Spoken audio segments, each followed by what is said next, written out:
In this particular session, we're going to talk about the weapons that Satan uses. They're not technically the weapons that he uses, but how he uses his primary weapon of lies and deceit in various areas. We read in Revelations 12, 7 through 10, that Satan, the ringleader of a failed coup, and his followers were hurled out of heaven to the earth. As I stated in another session, Satan's basic goal is to divert glory from the Son of God and perhaps manipulate another more successful coup, if at all possible. While this is impossible, Satan's already been condemned and is even now waiting his eternal punishment. He's also working toward his goal with all of his resources, and his basic strategy is threefold. Keep non-believers from finding out about salvation. This is his primary goal. Second, subvert believers away from their faith in Christ. And three, if he can't accomplish that, then at least to keep them weak and powerless. Warner writes, "There is a sense in which all spiritual warfare is a matter of spiritual effectiveness or ineffectiveness. At the root of this matter is the maturity level of our personal and corporate Christian lives. It's imperative that we be aware of the tactics that Satan uses to disrupt our lives in this area." It's important to note at the onset that all of Satan's weapons are built on lies, as described in John 8:44. "You belong to the father, the devil, and you want to carry out your father's desire. He was a murderer from the beginning, not holding to the truth, for there is no truth in him. When he lies, he speaks his native language, for he is a liar and the father of lies." And this really can't be overstated. Satan is a liar, and there is no truth in him. Only a perversion and a corruption of the truth. He is the father of lies, and those lies are at the heart of each of the weapons that I'm going to describe. His goal is the destruction of your soul. His goal is the destruction of your soul. And his attacks range from the subtle to the violent. As I go through this list of Satan's weapons, I want you to envision how Satan might use each of these against you, and so begin to prepare yourself for his attack. I won't be able to cover them all in this particular session, but I'm going to cover a couple at least. Doubt. One of the chronic problems of our day is self-image. This in turn evidences itself in many ways, including increased suicide rate, obesity, health issues, poor work ethic, not to mention a lack of pride in the quality of work produced. And while it might be more acceptable to lay this problem at the feet of social media or the fashion industry, or just to blame our parents, the true underlying cause, when seen from the perspective of spiritual warfare, is demonic. Demonic influences in the television, newspapers, advertising, schools, and governments have led to a basic mistrust of almost everyone and everything, including and perhaps most especially ourselves. Remember, Satan is a liar. Recent presidential elections are a prime example of this lack of trust. The average response of voters before the election elicits such comments as, "Well, I'm going to vote for," and you can insert the name of any candidate here, "but I don't really think any of them are just what this country needs right now." Even our most trusted officials are perceived with suspicion and doubt. Satan plays upon this doubt and focuses it in on those in the prison mode. That is, those individuals without an active relationship with Jesus Christ. And they're kept from hearing about God's word and saving grace at all, if at all possible. If they do learn about Jesus' love and the possibility of a relationship with God, they are persuaded to doubt that there is any truth to the claims of Christianity. Every possible effort is put forth by the demonic forces to malign the Christian faith and portray it as weak and ineffectual. Instead, other non-saving philosophies are put forth as viable, both cults and occults, or the arguments about the hypocrisy of the church and Christian cast doubt on genuine faith. Through use of lies, Satan's minions increase an overall spirit of doubt that clouds reality like a fog bank that conceals the road. For those who manage to claim Christ, the weapon of doubt is still effective. Satan attempts to trick the warrior into believing there is a connection between life trauma and faith. His demons whisper, if you really had faith, you wouldn't be experiencing these problems. You sure don't have much faith. Or how could God possibly love someone like you? You're never going to measure up to his standards. You might as well quit. These seeds of doubt are already in place, and unless eradicated, will sprout and eventually overwhelm the warrior. For example, one person, although very capable and desirous of spiritual growth, is continually plagued by doubts of his or her own unworthiness. Another, when faced with difficulties, begins to doubt that God truly cares. In both cases, the temptation is to believe that the lies and the drawback from fellowship with God and the church. That's the problem. On the surface, this drawback is explained so that I can get a little perspective on my problems. Realistically, it is an opportunity for Satan to attack even harder and drive an even deeper wedge between the individual and God. Although difficult, it is imperative that the warrior experiencing doubt not separate himself or herself from worship or Christian fellowship. The weapon of praise, which I'm going to discuss later, particularly in a congregational setting, is powerful against Satan's weapon of doubt. Similarly, contact with Christian friends can help dispel doubt. The choosing of one's friends wisely cannot be overstated. Too many times, our choice of friends does little more than mire us down in negatives and gloom because they themselves are not victorious in their walk with God.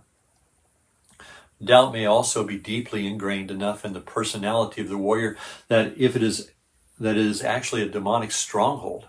And if that's true, then the strategy I'm going to describe in another episode will assist the warrior in demolishing that stronghold. So that's one weapon. We talk about doubt, and doubt is a serious part of Satan's deception and lies, and it affects almost everyone at some level or another. And the only way to really rise above that has to deal in the ability of the individual to believe and to have faith. The second weapon or area where Satan attacks is health issues. And by health issues, I mean any condition of ill health, which lessens the body's ability to function. Of course, much time could be spent here describing just what it means to function and how physical and mental distress for one person does not necessarily mean the same thing for another.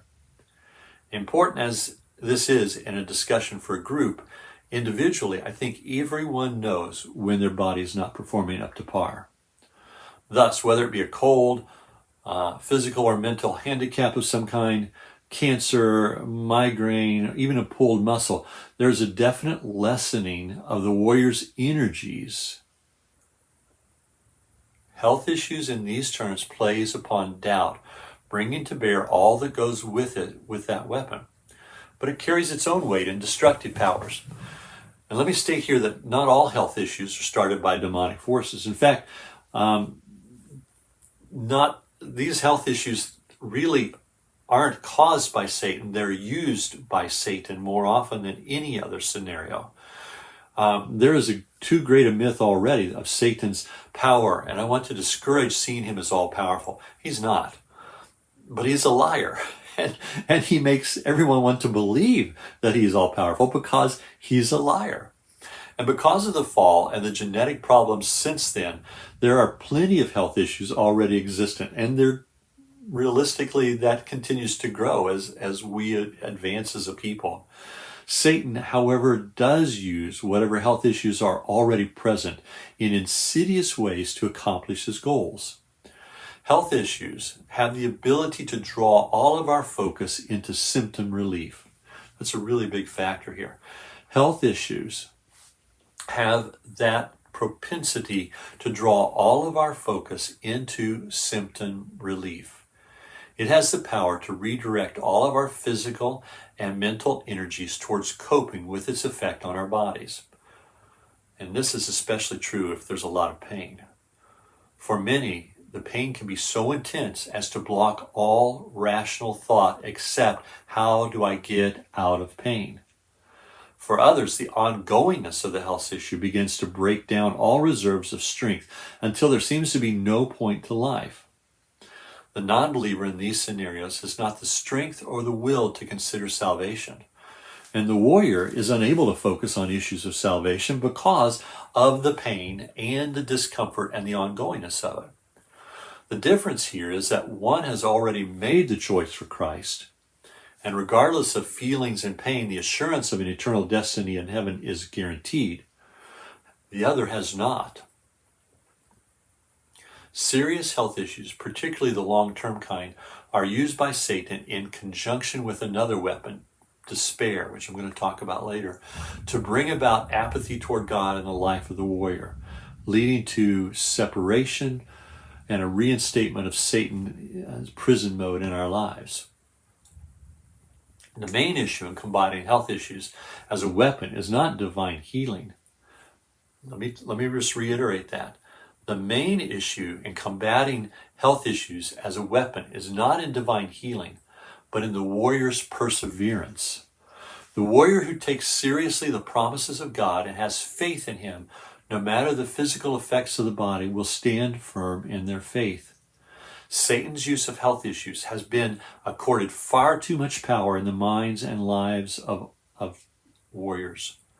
It has been puffed up in its importance until the mere word of some forms of disease, such as cancer, strikes a fear and a desperation into otherwise stalwart Christian warriors.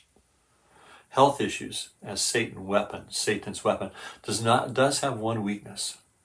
Because it tangibly affects the body, the power of God, when wielded in faith, can visibly manifest in powerful ways. This can happen in two ways. Let me give you an example. The first is that the warrior who, in spite of the disease or the health issue, exhibits the love of Christ in Christian service and service to others. The second is when God chooses to heal. Keep in mind, the main issue in combating health issues as a weapon is not divine healing, but the warrior's perseverance. Getting sidetracked into a focus on healing and or the lack thereof is another of Satan's weapons. Health issues can open a door of opportunity for the non-believer.